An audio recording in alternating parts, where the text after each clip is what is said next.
آپ کو گولی مار دوں گا. اللہ نکل جلدی سے. چلو میرے نکل بیٹے جا. آ جاؤ اپنا آپ نے بھی کسی نے آئندہ نہیں بیٹھا. نکل جا سے. دفعہ ہو جائے.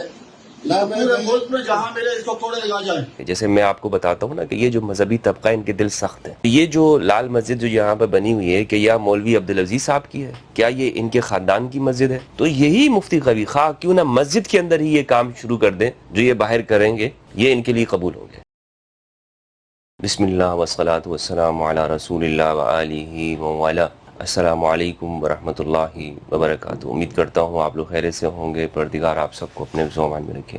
سوشل میڈیا پر ایک ویڈیو گردش کر رہی ہے جس میں دیکھا جا سکتا ہے کہ مفتی قوی صاحب حافظہ اللہ وہ اسلام آباد میں ایک مسجد میں گئے ہیں, لال مسجد میں, اور یہ ملک پاکستان کی مشہور و معروف مسجد ہے. اس کا ایک پورا واقعہ ہے لال مسجد. جب بھی لال مسجد کا نام آتا ہے تو سننے میں ایک دہشت, ایک خوف وہ سامنے آ جاتا ہے کیونکہ اس کے ساتھ بہت کہانیاں وابستہ ہیں. بہرحال وہ ایسی خطرناک جگہ پر وہ گئے جس حوالے سے مشہور ہے کہ وہاں پہ مسلح مولوی اور طلبہ ان کے پاس ہتھیار وغیرہ موجود ہوتے ہیں, بھاری ہتھیار رکھتے ہیں. اب خدا جانے مفتی قوی صاحب وہاں پر کیا کرنے گئے ہیں. سننے میں یہ آ رہا ہے کہ ان کو مدعو کیا گیا تھا, بلایا گیا تھا, اور مختلف خبریں یہاں پہ مل رہی ہیں. بہرحال ویڈیو میں دیکھا جا سکتا ہے کہ مفتی قوی صاحب وہاں پر مسجد میں ہیں اور نماز کے بعد وہ ایک کمرے میں گئے تو بیٹھے ہوئے تھے, اور مولانا عبدالعزیز جو مشہور و معروف ہیں گن لے کر, کلاشن کوف لے کر ان کے پاس آتے اور کہتے ہیں کہ ان کو یہاں سے نکالا جائے, اور ان کو گن دکھاتے اور کہتے ہیں کہ میں تمہیں گولی مار دوں گا اگر تم یہاں پہ نظر آئے, اور مسجد سے ان کو نکال دیا جاتا ہے. اور وہ قوی صاحب وہ بیچارے وہ اپنا جوس جو ہاتھ میں تھا ان کے, اور کبھی چپل ڈھونڈ رہے ہیں, اور بہرحال وہ چلے گئے وہاں سے. اب یہ ویڈیو سوشل میڈیا پہ گردش کر رہی ہے, اس سے آپ اندازہ لگائیں ایک مذہبی طبقہ یہ ہے. جیسے میں آپ کو بتاتا ہوں نا کہ یہ جو مذہبی طبقہ ان کے دل سخت ہیں. یہ مسجد کو اب آپ اندازہ لگائیں کہ مسجد کس کی ہے. کیا مسجد کسی مولوی کی ہے, کسی پیر کی ہے؟ مسجد کس کی ہوتی ہے؟ وَأَنَّ الْمَسَاجِدَ لِلَّهِ, مساجد اللہ کے لیے, کسی انسان کی نہیں ہے. تو یہ جو لال مسجد جو یہاں پہ بنی ہوئی ہے کہ یا مولوی عبدالعزیز صاحب کی ہے, کیا یہ ان کے خاندان کی مسجد ہے یا یہ اللہ کی مسجد ہے؟ اگر اللہ کی مسجد ہے تو پھر اس میں آپ کسی کو منع نہیں کر سکتے. گنہگار آدمی کو, کسی فاسق, آپ کہتے ہیں بھئی یہ فاسق فاجر ہے, آپ کو اختیار کس نے دیا ہے اگر وہ گنہگار بھی ہیں تو آپ ان کو مسجد سے روک سکیں؟ یہ مسجد آپ کی ہے یا اللہ کی ہے؟ آپ دوسروں پر شرک اور کفر کے فتوے لگاتے ہیں, دوسروں کو مشرک کہتے ہیں.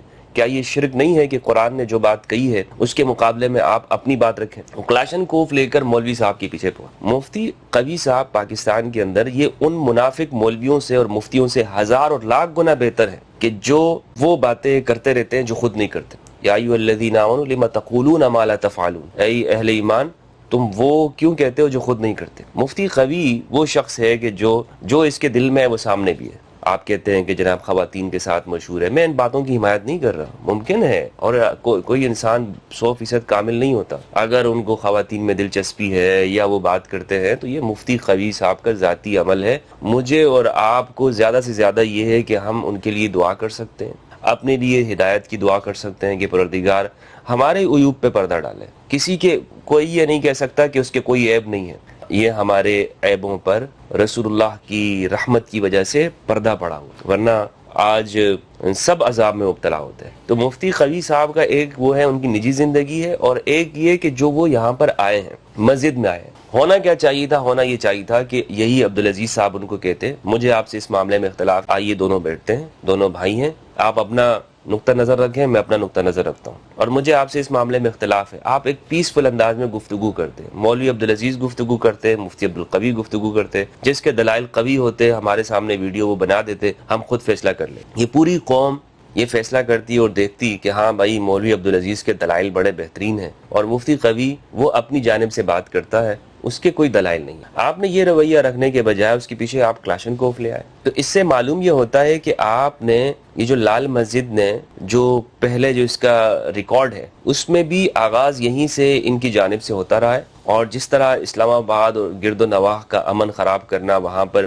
گھروں پر چھاپے مارنا, یعنی چھاپے مارنے سے مراد یہ ہے کہ تلاشی لینا اور شریعہ نافذ کرنا اسلام آباد کے اندر. شریعہ کیا؟ وہ اموی فقہ کے نفاذ کے لیے پوری کوشش کرنا. اور میں حیرت زدہ ہوں کہ اسلام آباد کے اندر ایسی جگہ پہ یہ جمہوریت کو کفر کہہ رہے ہیں, عدالتی سسٹم کو کفر کہہ رہے ہیں, اس آئین کو نہیں مان رہے, ریاست کو نہیں مان رہے, اور پھر بھی اسلام آباد میں ماشاءاللہ یہ بیٹھ کر یہ شریعت کے نفاذ کی بات کر رہے ہیں, لوگوں سے انٹرویو دے رہے ہیں, لوگوں سے گفتگو دے رہے ہیں, بات کر رہے ہیں. دیکھیں میرا اور ان کا یا کسی کا، میں ان کا تو نام لینا بھی نہ چاہوں، لیکن معاملہ یہ ہے کہ پورے پاکستان میں گفتگو ہو رہی ہے تو اس حوالے سے میں بات کر رہا ہوں، اور کچھ سوشل میڈیا پر ایسے لوگ ہیں کہ جو اس مذہبی تعبیر کی، جس کا میں ہمیشہ ذکر کرتا ہوں کہ یہ وہ مذہبی تعبیر ہے کہ جو اموی زمانے کے اندر اپنے مخالفین پر نافذ کی گئی ہے۔ مولوی عبدالعزیز جیسے لوگوں کے پاس اگر یہ گن یہ آ جائے اور یہ اس ملک کے اوپر یہ اپنی سوچ کو نافذ کر دیں، آپ کو پتہ ہے یہاں کیا ہوگا؟ یہاں ایک بھی مائنورٹی اقلیت میں سے نہیں بچے، یہاں ایک بھی شیعہ نہیں زندہ رہے گا، یہاں ایک بھی بریلوی صوفی نہیں بچے، یہاں ایک بھی مزار وہ موجود نہیں ہوگا، سارے مزارات کو وہ زمین کے ساتھ برابر کر دیا جائے گا۔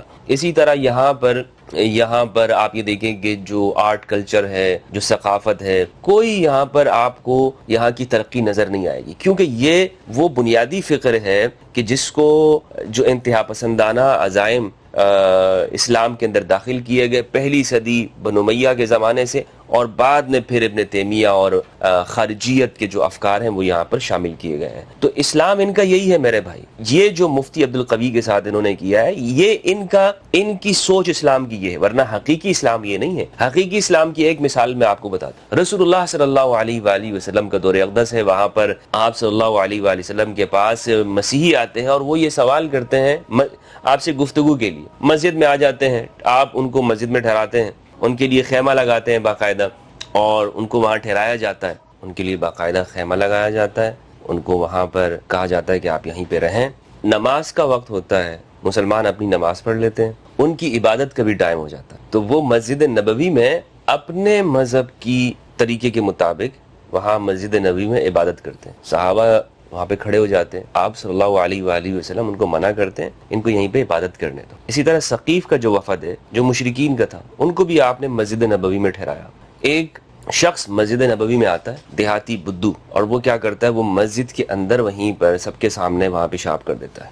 ہاں، تو صحابہ کھڑے ہوتے ہیں اس کے پیچھے، بھاگتے ہیں کہ اس کو پکڑے روکیں۔ آپ صلی اللہ علیہ وآلہ وسلم جو کہ رحمت للعالمین ہے، آپ کہتے ہیں صحابہ سے رکے رہو، چھوڑ دو، اس کو فری ہونے دو، اس کو فراغت کرنے دو۔ پھر جب وہ فارغ ہو جاتا ہے، آپ ان کو بلاتے ہیں، اور اس دیہاتی کو بلا کر، بدو کو، آپ ان سے فرماتے ہیں کہ یہ مسجد ہے، یہ تکبیر، تحلیل اور تحمید کے لیے، اللہ کی تسبیح کے لیے، اس میں اس طرح کے کام لائق نہیں ہے، یعنی یہ جو کام ہے یہ مسجد کی جگہ کے نہیں ہیں، آپ کسی اور جگہ کریں جائیں۔ تو سمجھانے کا طریقہ ہوتا ہے۔ اب آپ مفتی قوی صاحب مسجد میں آ گئے، آپ اس کے پیچھے گن لے کے دوڑ رہے ہیں، یہ آپ اسلام کا کون سا چہرہ پیش کریں؟ اور بہت سارے مولوی یہاں پر سوشل میڈیا پر، یقین جانیں میں آپ کو حقیقت بتاؤں، یہ جو فرقے کا اسلام ہے نا، ان کا جو مولویوں کا اسلام ہے، یہ سب سے بڑا سبب ہے لوگوں کو اسلام سے دور کرنے کا۔ یہ جو مولوی پیش کرتے، قرآن کا اسلام نہیں، نہ قرآن کا اسلام پیش کرتے، نہ رسول اللہ کا اسلام، نہ اہل البیت کا، یہ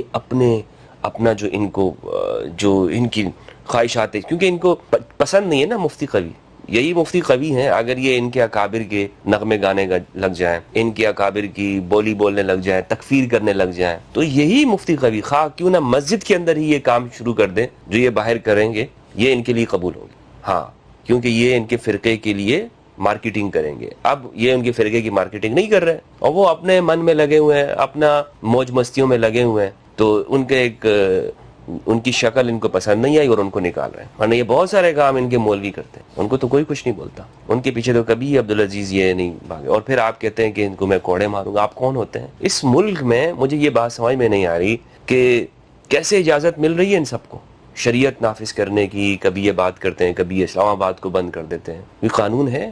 کوئی آئین ہے؟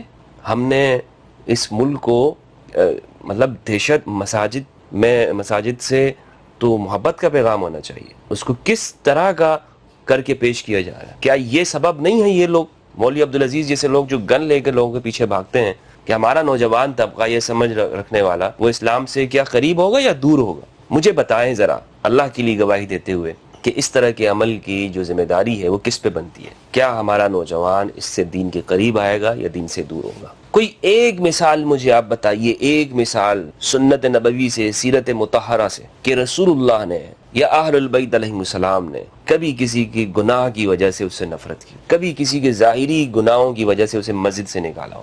آپ کو تو منافقوں کا بھی علم تھا، آپ کو تو منافق بھی قیامت کے دن کہیں گے کہ ہم تمہارے ساتھ ہی تھے، ہاں مسلمانوں کے ساتھ ہوتے تھے۔ پھر گناہوں کی وجہ سے ایک صحابی تھے، ان پر بار بار حد لگی شراب کی وجہ سے، تو صحابہ نے ان کے خلاف باتیں کرنا شروع کر دی کہ یہ کیسا ہے کہ جو شراب پیتا ہے اور اس پہ حد لگتی۔ حضور نے فرمایا اس کو کچھ مت کہو، یہ اللہ اور اس کے رسول سے محبت کرتا ہے، اللہ اور اس کے رسول سے محبت کرتا ہے۔ اب آپ دیکھیں آج وہ ایک صحابی ہے جس پہ شراب کی وجہ سے حد لگ رہی ہے، کوڑے لگ رہے ہیں، آج اگر کسی کے بارے میں پتہ چل جائے اور یہی جو مفتی قوی صاحب ہیں آپ اس سے نفرت کر رہے ہیں، اللہ کے رسول کی تعلیمات تو یہ نہیں ہے، اللہ کی تعلیمات تو یہ نہیں کہ آپ ان سے نفرت کریں اور ان کو نفرت کر کے آپ مسجد سے نکالیں۔ تو بہرحال دوستو، یہ اس حوالے سے جو میں نے سمجھا وہ آپ کے سامنے بیان کر دیا کہ یہ جو مذہبی طبقہ ہے نا، اس کی ایکسپائری ڈیٹ نکل چکی۔ السلام علیکم ورحمۃ اللہ وبرکاتہ۔